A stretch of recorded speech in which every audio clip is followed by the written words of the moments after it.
des collines, vous parlez au monde. Pourquoi vous faites ça pas comme ça? Ben, je l'ai prise plus bas. J'étais gêné de faire ma petite voix de tête devant Jean-Michel. Je trouvais ça ridicule. Votre petite voix de fillette? On va recommencer. Faites-le avec votre voix de fillette. Ah, c'est OK. En bas des collines, vous parlez au monde. Ah! Allez-y, Olivier. Est-ce que vous avez l'oreille absolue, Jean-Michel? Vraiment pas, mais je peux te dire que là...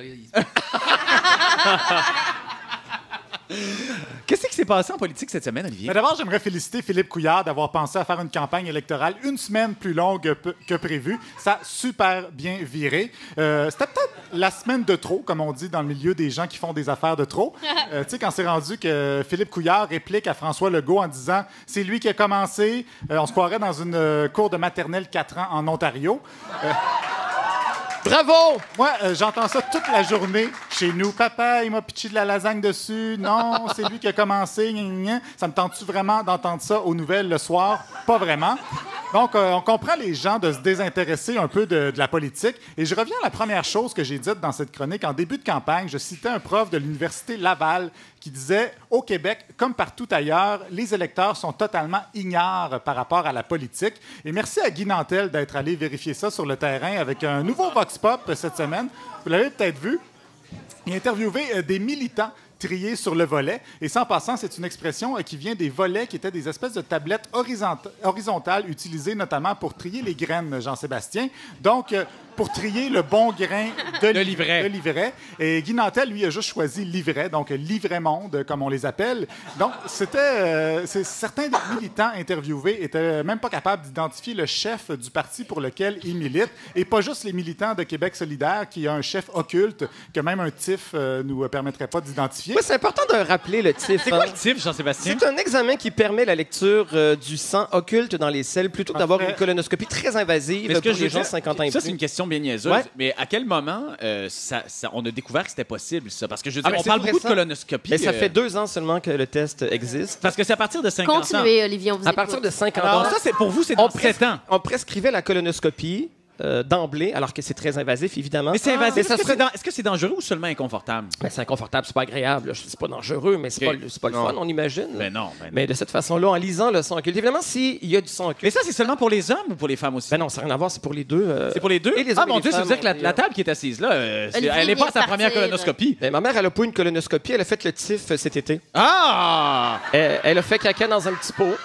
elle a mis le bâton, puis c'était négatif, donc il n'y a pas de sang occulte Mon dans Dieu, ses selles. on va fêter ça. Donc elle n'aura pas besoin de colonoscopie pour cette année. Ben, c'est une grande nouvelle. Oui. On fera le tour des autres dames à côté pour voir si tout va bien. En attendant, Olivier. Non, mais faut se... C'est important, c'est notre public. Ben, Tu sais, c'est On ces veut gens-là le qui garder. regardent la télé. Oui. Donc, moi, je parlais de Guy Nantel.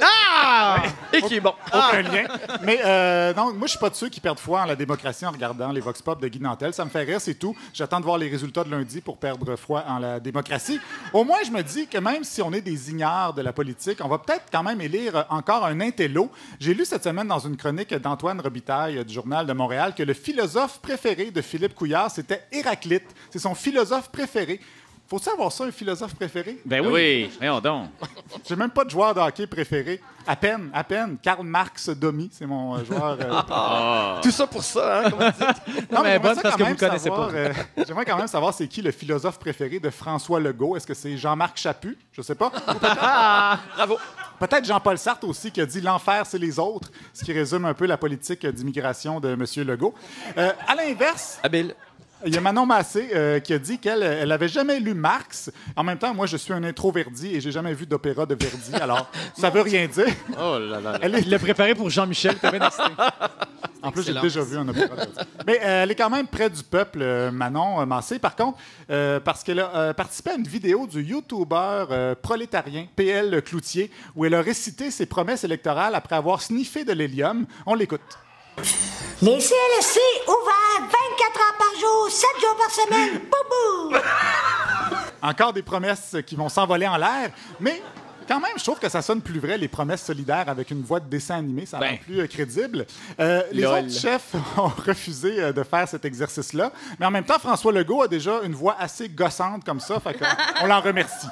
Mais cette vidéo-là a été vue 125 000 fois. Ah oui, quand même. Hein? Oui. Pendant ce temps-là, François Legault, lui, est allé conquérir le cœur des 22 000 auditeurs de Radio X qui étaient déjà conquis. Je ne sais pas si vous avez vu ça, les images de François Legault qui est descendu de l'autobus de la CAQ pour embarquer dans un char de la SQ, rouler full pin pour arriver à temps à son entrevue à Radio X. 140 km/h sur l'autoroute pour aller à Radio X. C'est quasiment aussi vite que Manon Massé qui se garoche à la soirée est encore jeune en Bixi. On a aussi beaucoup parlé... Elle a encore sa canne, la pauvre Manon, de son accident de ski. C'est quelque chose de fémur, hein? Ben oui, je sais bien que c'est quelque chose de fémur. C'est l'os le plus grand du corps. Ça peut prendre jusqu'à 6 mois à se réparer. C'est vrai? Et puis, ma foi, c'est pas Jojo. Allez-y, Olivier. La canne de Jack Layton, je crois. On a aussi parlé des bilans financiers personnels des chefs cette semaine. Et vous savez, dans la presse à batterie, chaque dimanche, il y a une section Vos finances. Oui. Ils font toujours un portrait de contribuables endettés. Moi, j'adore ça, lire ça. Ça me permet de juger les gens sur leur mauvais choix de vie. C'est un peu comme Pierre-Yves McSween ou comme les médecins de Jean-Sébastien. Fait que, les bilans financiers des chefs, ça m'excite. Philippe Couillard a été questionné sur le peu d'argent qu'il avait accumulé. Et il n'a pas apprécié. Il a dit « J'en ai à peine assez pour mes prochaines années. » Effectivement, il a juste 440 000 $ d'actifs. Comme vous me disiez au bureau, Jean-Philippe, ce serait à peine de quoi payer le bonus annuel de votre brigade de palefreniers. Mais quand même, je me pose la question... Il m'a perdu, il y a plusieurs mots.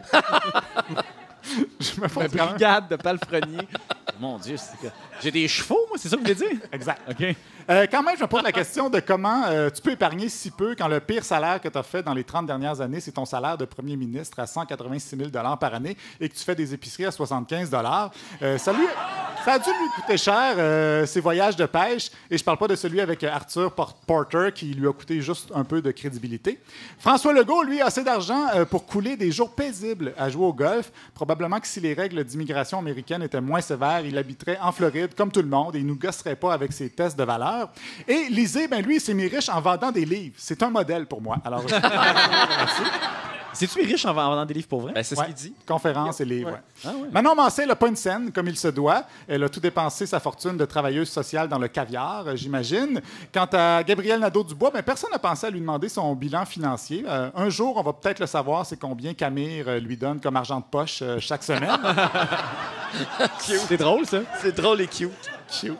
Sinon, il y a le PLQ qui s'est rendu compte qu'il avait des taupes en son sein cette semaine. Et il n'y a pas eu besoin de mammographie pour trouver la taupe en son sein. La mammographie, c'est à partir de 50 ans. Il y a un programme au Québec. Mais pourquoi ce serait à partir de seulement 50 ans? Ben, alors parce que le que cancer du c'est- sein est quand même un cancer répandu. Oui, effectivement, mais c'est vraiment une fenêtre où l'incidence de cancer est très élevée. En 50 et 69. Après 69 ans, c'est pas nécessairement 2 ans, c'est à la discrétion du médecin. C'est une conversation que la patiente peut avoir avec le docteur. OK. Mais c'est vrai. Continuez. Ce qui est triste avec ça, c'est qu'il n'y aura pas le temps pour faire sa chronique après. Donc, oui, les mammographies. Voilà. Donc, là, non. Ma mère, elle a passé sa dernière mammographie, elle a 69, alors c'est fini. C'est fini? Ça sera Après sa ça, on ne peut pas la sauver. Après ça, c'est sa discrétion. Mais non, mais à un moment donné, je veux dire... La taupe au PLQ n'était Ouais. pas très subtile. C'est Guy Ouellet qui aurait transmis des documents à la CAQ par l'entremise de Didier Dropbox avec des adresses aussi peu subtiles que Agenda Chomédé, M. Ouellet est député de Chomédé, ou Go 5129, Go étant le surnom de M. Ouellet. Donc, Go se donnait le Go en cachette. Mais M. Couillard est pogné avec lui puisqu'il ne peut plus remplacer de candidat avant l'élection. Même chose pour Nadine Riopelle, la candidate dans les Hautes-Laurentides, qui a déclaré que son parti, le PLQ, faisait des promesses de pacotille. Pas le choix de la garder, elle non plus. Mais au moins, il n'y a plus la désormais caquiste Marguerite Blais dans les pattes, hein, elle qui a tweeté cette semaine.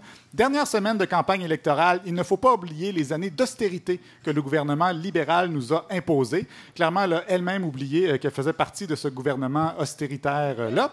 Un peu nono, donc, comme tweet, mais presque aussi nono que lorsqu'elle a tweeté qu'elle allait manger du couscous en guise de solidarité pour les victimes de la mosquée de Québec. On s'en souvient avec émotion. Oh là là. Donc, beaucoup de revirements comme ça dans cette campagne-là. Alors, voilà, demain, c'est le jour du vote. La tradition, c'est de dire aux gens d'aller voter. Moi, je ne le ferai pas parce que, de toute façon, tous vos amis vont vous le dire demain en faisant des selfies sur Facebook avec leur bulletin de vote. Donc, joyeuse élection! tout le monde. Merci, Olivier Niquette. Hey, c'est Bon, pas notre hein? meilleur.